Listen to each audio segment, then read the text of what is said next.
అలా వెన్నెముక నిటారుగా ఉంచి వేల మైళ్లు నడవడం వల్లే ఇంత విజ్ఞానం, ఇంత నాగరికత సాధ్యమయ్యాయి. ఇదంతా సైన్స్ చెబుతోన్న సత్యమే. అయితే ఇప్పుడు ఆధునిక మానవుడు తనని ఈ స్థితికి తీసుకొచ్చి మిగతా జంతువుల కంటే భిన్నంగా నిలిపిన వాకింగ్ నే నిర్లక్ష్యం చేస్తున్నాడు. కింగ్ లా ఫీల్ అయి వాకింగ్ చేయకుండా రోగాలు, బద్ధకం కొని తెచ్చుకుంటున్నాడు.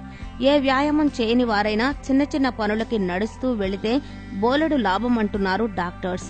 ఇక రోజు 5 నిమిషాల మొదలు గంట వరకు ఎంతసేపు నడక కొనసాగించినా లాభాలే లాభాలు. అవేంటో చూసేద్దామా? ఎంత చిన్నపాటి వాకింగ్ కోసమైనా మీరు ఒక్కసారి అలా కాలు తీసి బయట పెడితే ఒంట్లో కెమికల్స్ రిలీజ్ అవుతాయి. వాటి వల్ల నడవడానికి శక్తి విడుదలవుతుంది. ఇక నడక మొదలు పెట్టగానే గుండె కొట్టుకునే వేగం 70 నుంచి 100 వరకు పెరుగుతుంది. ఇది హార్ట్ 70 నుంచి 100 బీట్స్ పర్ మినిట్ అవ్వగానే శరీరంలోని కండరాలు వేడెక్కుతాయి. రక్త ప్రసరణ వేగం పుంజుకుంటుంది. నడుస్తుంటే మన కీళ్లలో ఒక విధమైన ద్రవం విడుదలవుతుంది.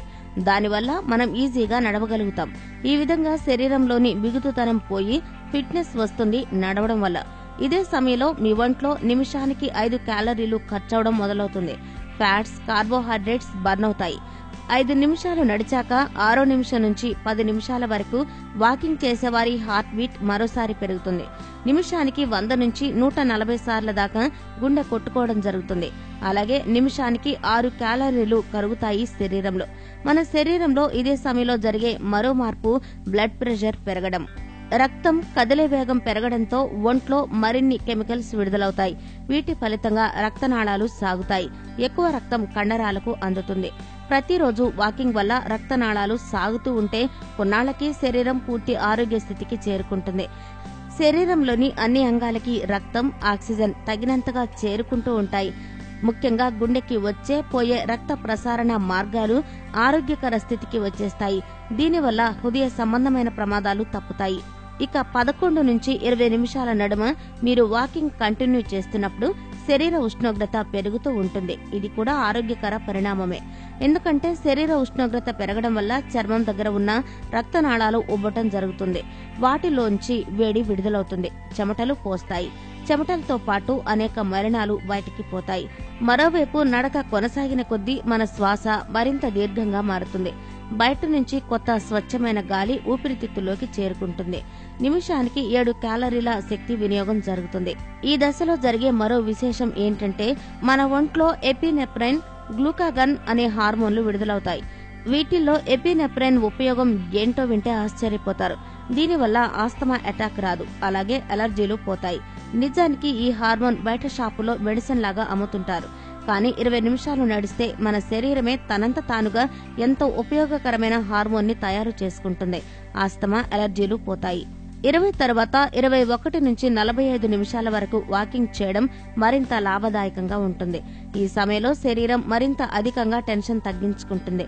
ఏదో తెలియని ప్రశాంతత ఆవరిస్తుంది. దీనికి కారణం మెదడులో ఎండార్ఫిన్స్ విడుదల కావడమే. ఇదే స్థితిలో చాలా మంది అధిక బరువుకి కారణమైన ఇన్సులిన్ నియంత్రణలోకి కూడా వస్తుంది. ఇన్సులిన్ స్థాయి పడిపోతే ఒంట్లోని కొవ్వు కరగడం వేగవంతమవుతుంది. అంటే అధిక బరువు తగ్గుముఖం పడుతుందన్నమాట. మరోవైపు ఇన్సులిన్ లెవెల్ కంట్రోల్ అవడం షుగర్ వ్యాధిగ్రస్తులకి మంచిదని ప్రత్యేకంగా చెప్పాలా? 46 నుంచి 60 నిమిషాల దాకా అంటే గంట సేపు చెమటలు చిందేలా మీరు కాని నడిస్తే ఇంతకు ముందు మనం చెప్పుకున్న లాభాలన్నీ రెట్టింపుగా లభిస్తాయి. రక్త ప్రసరణ ఆరోగ్యవంతంగా ఉంటుంది. మరింత ఎక్కువగా క్యాలరీలు కరుగుతాయి.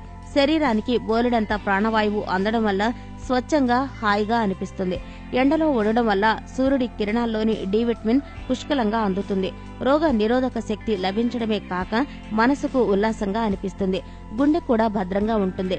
లాస్ట్ బట్ నాట్ లీస్ట్, గంటసేపు నడవడం వల్ల మానసిక ఒత్తిడి తగ్గించే రసాయన చర్యలు కూడా మన దేహంలో జరిగి ఉత్సాహంగా తోస్తుంది.